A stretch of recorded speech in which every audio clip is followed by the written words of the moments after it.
The 18th Lok Sabha session began with uproar over the decision to choose Bhartrihari Mehtab as the pro tem Lok Sabha speaker. Mehtab was administered the oath by the president shortly before the session began. Now, newly elected MPs took oath during today's parliament session at the new Parliament House, including the Prime Minister taking oath as an MP. As the leader of the House, he was the first to take the oath. Now, addressing the nation before the first session of the 18th Lok Sabha, the Prime Minister lauded the newly elected MPs, especially the young ones, and the achievement of the NDA government for getting a historic third consecutive term at the centre. He also hit out at the opposition. Listen in. सदन में सामान्य मानवी की अपेक्षा रहती है debate की, vigilance की। लोगों को अपेक्षा नहीं है कि नखरे होते रहे, ड्रामा होते रहे, डिस्टर्बेंस होता रहे। लोग सब्सटेंस चाहते हैं, स्लोगन नहीं चाहते हैं। But as the 18th Lok Sabha session began, the INDI bloc leaders, including the Congress Parliamentary Party chairperson Sonia Gandhi and the Congress leader Rahul, protested in the parliament premises. The TMC held protests at the Gandhi statue with a copy of the constitution as well. देखिए, जो आक्रमण प्रधानमंत्री जी Amit Shah ji constitution पर, संविधान पे कर रहे हैं, वो हमारे लिए एक्सेप्टेबल नहीं है। वो हम होने नहीं देंगे। इसीलिए हमने कॉन्स्टिट्यूशन ओथ लेते हुए हमने कॉन्स्टिट्यूशन पकड़ा था। धन्यवाद।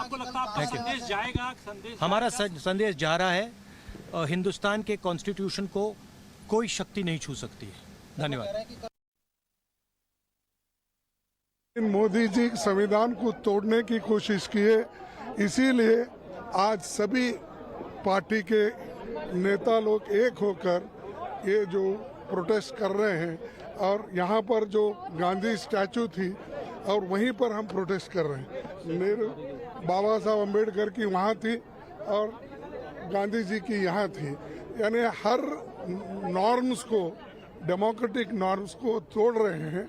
इसीलिए आज हम ये दिखाना चाहते हैं, भाई मोदी जी आप संविधान के तहत चलिए।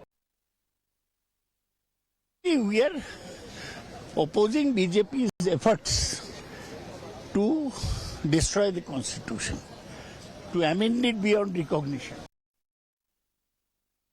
लगता है कि अपोजिशन को दूसरा कोई विषय नहीं है। संविधान के बारे में सबको आदर है, संविधान की रक्षा होना आवश्यक है। और इसीलिए मुझे लगता है कि बार बार संविधान का विषय निकाल कर अपोजिशन ब्लैकमेल करने का काम कर रहा है। एक तो संविधान को माथा टेकर मोदी साहब ने शपथ ली है और नरेंद्र मोदी जी कोई संविधान बदलने वाले नहीं है, लेकिन उसका एक गलत प्रचार किया जा रहा है।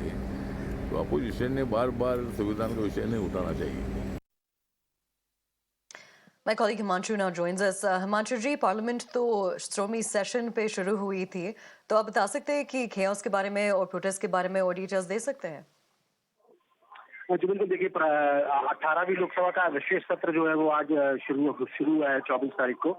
और प्रधानमंत्री ने सबसे पहले उद्बोधन दिया, मीडिया से बात की। प्रधानमंत्री ने कहा कि 25 जून जो है वो काले दिवस के तौर पर मनाया जाता है और हमारी कोशिश ये रहेगी कि इस तरीके का दोबारा से दूसरा दिन ना हो। लेकिन जब शपथ ग्रहण का कार्यक्रम शुरू हुआ, सबसे पहले प्रधानमंत्री ने ली, उसके बाद में कैबिनेट के तमाम मिनिस्टर्स हैं, उन्होंने शपथ ली। और दौरान जब धर्मेंद्र प्रधान शपथ लेने के लिए जा रहे थे, तब विपक्ष की तरफ से शाउटिंग भी की गई, न्यूज को लेकर जो है नारेबाजी की गई। और विपक्ष की तरफ से जो संसद भवन है उसके परिसर में, जहाँ पर पहले गांधी जी का स्टैच्यू था, वहां पर हालांकि वो स्टैच्यू हटाकर कहीं और लगा दिया गया, लेकिन वहां पर खड़े होकर विपक्ष की तरफ से न्यूज को लेकर और संविधान को लेकर सरकार पर प्रहार किया गया और नारेबाजी की गई और प्रोटेस्ट किया गया। हालांकि कुछ देर के बाद में, तकरीबन आधे से 1 घंटे तक वो लोग प्रोटेस्ट करते रहे, उसके बाद में फिर संसद भवन के अंदर चले गए। तो उम्मीद ये जताई जा रही है कि जैसे जैसे ये जो विशेष सत्र बुलाया गया है 1 हफ्ते का, 7 दिन का, जैसे जैसे ये परवान चढ़ेगा, जैसे जैसे आगे बढ़ेगा, विपक्ष न्यूज को लेकर तीखा प्रहार सरकार पर कर सकती है। और सूत्रों द्वारा जानकारी मिली है कि सरकार भी पूरे तरीके से विपक्ष को हर प्रकार से उनके सवालों का जवाब देने के लिए तैयार है, बशर्ते कि सदन जो है वो शांतिपूर्वक चले।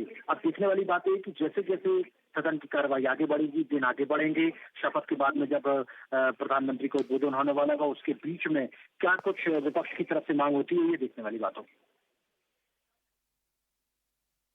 All right, Himanshu, thank you so much for joining us. Now, we will continue to keep our eye on the Parliament session as it has begun today. It's the first day of the 18th Lok Sabha session. Whether or not productivity compared to other sessions does get increased in the coming days will have to be seen. Now, with this, we'll be shifting focus.